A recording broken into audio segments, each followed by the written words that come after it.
So what is going on, guys? It's Triple G here, back with another Tribes of Midgard video, and in today's video we're going to be breaking down the 8 classes that have been revealed recently and some little hints in the text about what these classes entail. Guys, if you enjoyed this video, please consider subscribing to the channel or join us over on Twitch. We stream 5 times a week, and otherwise let's get straight into this video. So first up we have the Ranger class, Adepts of the God Ore.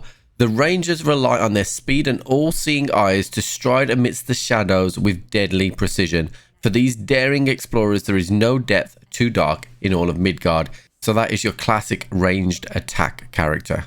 Next up we have the Guardian, Adepts of the God Forseti. Guardians are righteous defenders who keep their cool to protect allies and taunt enemies.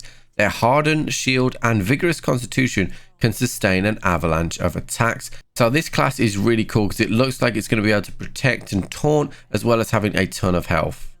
On to the warrior then, Adepts of the Goddess Thor. Warriors are always looking for a fight, consumed by their burning hearts and reveling in the adrenaline of combat. These brutal fighters pummel their foes with an unrelenting wrath.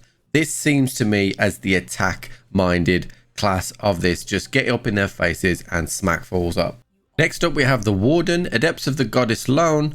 Wardens are devoted safekeepers of the realm. Energized carriers, they travel in and out like a storm, bringing light to their allies and thunder to their enemies. This class looks of a mixture of a mage mixed with some sort of protection character, so it'll be really interesting to see how this one plays out.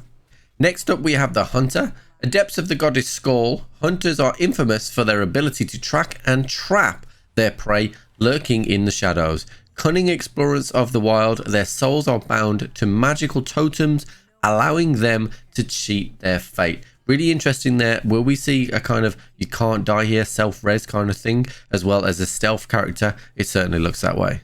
Up next it's Sentinel, Adepts of the Goddess Sin. Sentinels are at one with their shields.